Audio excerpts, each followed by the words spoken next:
విజయవాడలోనా? అంటే ఇక్కడే ఉన్నాడా? అవునమ్మా. వెంటనే ఆ దొంగ దగ్గరికి వెళ్ళి నీ కన్న తల్లిదండ్రుల గురించి అడుగు. ఇప్పుడే వెళ్తాను పంతులు గారు. అమ్మా అమ్మా! అబ్బబ్బబ్బబ్బబ్బా! కొత్తగా కొన్న మైక్ సెట్టు పనిచేస్తుందో లేదో చూడ్డానికి చెవి దగ్గర పెట్టి అరిచినట్టు అలా చెవి కోసిన మేకలా అరుస్తున్నావేంటి? నేను అర్జెంటుగా పని మీద బయటికి వెళ్తున్నానని చెప్పడానికి పిలిచాను పిన్ని. ఎక్కడికి వెళ్తున్నావక్క? జైలుకి.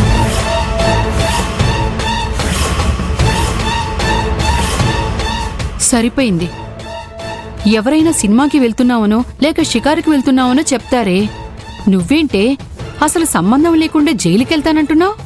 నన్ను గుళ్ళో వదిలేసిన దొంగ విజయవాడ జైల్లో ఉన్నాడంటమ్మా. అందుకని ఆ దొంగ దగ్గరికెళ్ళి 4 తగిలిస్తే నా పేరెంట్స్ గురించి, వాళ్ళెక్కడున్నారనే సంగతి గురించి చెప్తాడు. సరే, నేను వెళ్ళి వాణ్ణి కలిసొస్తాను. వద్దే, నువ్వు వెళ్ళడానికి వీల్లేదు. ఎందుకమ్మా? నువ్వు వెళ్లేది సహాయం చేసేవాడి దగ్గరికి కాదే, కుట్రలు, దొంగతనాలు, హత్యలు చేసేవాడి దగ్గరికి. తెలుసమ్మా. తెలిసి కూడా ఎలా వెళ్తానంటున్నావే? నిజం తెలుసుకుందామని. ఆ దొంగ దగ్గరికి వెళ్తే నీకు తెలిసేది నిజం కాదు. మరి నిన్ను లేపేస్తాడని చెప్పడానికి మీ అమ్మ కాని అమ్మ ఎంత స్ట్రగుల్ పడుతుంది. అమ్మా శివంగి, నువ్వెక్కడికి వెళ్ళకమ్మా. అసలే నీకు ప్రమాదం ఎదురు కాబోతుందని జ్యోతిష్కుడు చెప్పాడమ్మా. అవునక్క, ఎందుకొచ్చిన రిస్క్? వెళ్ళకు. అన్నీ తెలిసినా కూడా నువ్వు కూడా ఇలాగే మాట్లాడతావేంటే? ఫ్రీ బస్సులో కర్చీఫ్ వేసుకుని సీట్ ఆపుకున్నాక ఇంకొకళ్ళొచ్చి కబ్జా చేస్తే మండిపోయి రెచ్చిపోయినట్టు ఈ శివంగి దాని తల్లిదండ్రుల్ని కనిపెట్టి వాళ్ళ దగ్గరకు చెక్కేయాలని ప్లాన్ వేస్తుంటే మీరింకా దాన్నే పట్టుకుని వద్దు వద్దు వెళ్లకు అనంటే అది వింటుందా? మీరెంతగా వేలాడినా ఇదిగో ఇలాగే రివర్స్ అయ్యి మళ్ళీ మీకు పిల్లలు లేని జీవితాన్ని ప్రసాదించి వెళ్లిపోతుంది.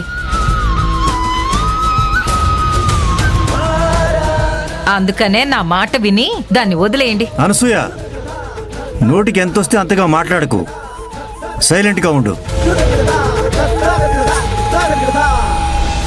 చూడమ్మా శివంగి, నిన్నేమీ నీ కన్న తల్లిదండ్రులు ఎవరో తెలుసుకోవద్దని చెప్పట్లేదమ్మా.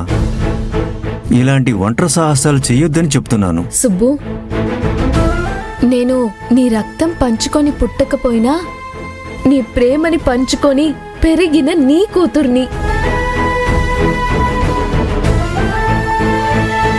నాకెప్పుడు ఎలా ఉండాలో, ఎక్కడ ఎలా బిహేవ్ చేయాలో, ఆపద వస్తే శివంగిలా మారి ఎలా ప్రాబ్లం ఫేస్ చేయాలో అన్నీ తెలుసు. నాకేమీ కాదు. ఇలా వెళ్ళి అలా వచ్చేస్తాను, సరేనా? అది కాదే అమ్మా, అయినా వాడు లాకప్ లోనే ఉంటాడు. నేను బయట నుంచి వాళ్ళని ఎంక్వైరీ చేస్తాను. అంతేకాదు, నా చుట్టూ పోలీసులు, సెక్యూరిటీ అంతా ఉంటారు. సో ఎలాంటి ప్రాబ్లము రాదు, ఓకేనా?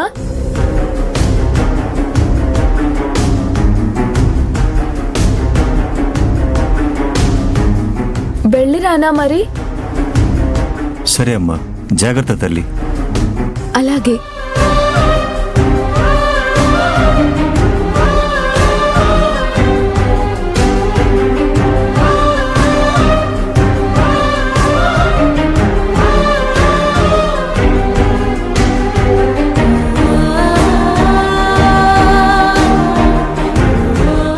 నేను వెళ్ళి నిజం తెలుసుకొని వస్తాను.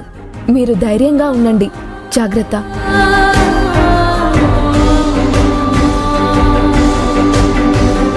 వెళ్ళవే, వెళ్ళు.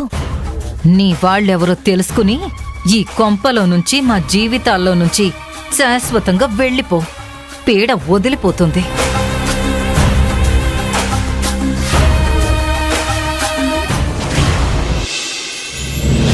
మిత్ర, నువ్వింత స్ట్రాంగ్ డెసిషన్ తీసుకోవడానికి రీజన్ నేను అర్థం చేసుకున్నాను. బట్ ఇలాంటి డెసిషన్ తీసుకోవడం నాకు నచ్చలేదు. నాకు నచ్చలేదన్నయ్య. బట్ ఆనంది కూతురు ఎక్కడ మా జీవితాల్లోకి ఎంట్రీ ఇస్తుందో అన్న భయంతోనే ఇండియాలో నుంచి ఎగ్జిట్ అయిపోదాం అనుకున్నాను. వాట్ మిత్ర, నువ్వేంటి ఇలా భయపడ్డమేంటి? ఒకప్పటి మిత్ర ఇలా ఉండేదే కాదు.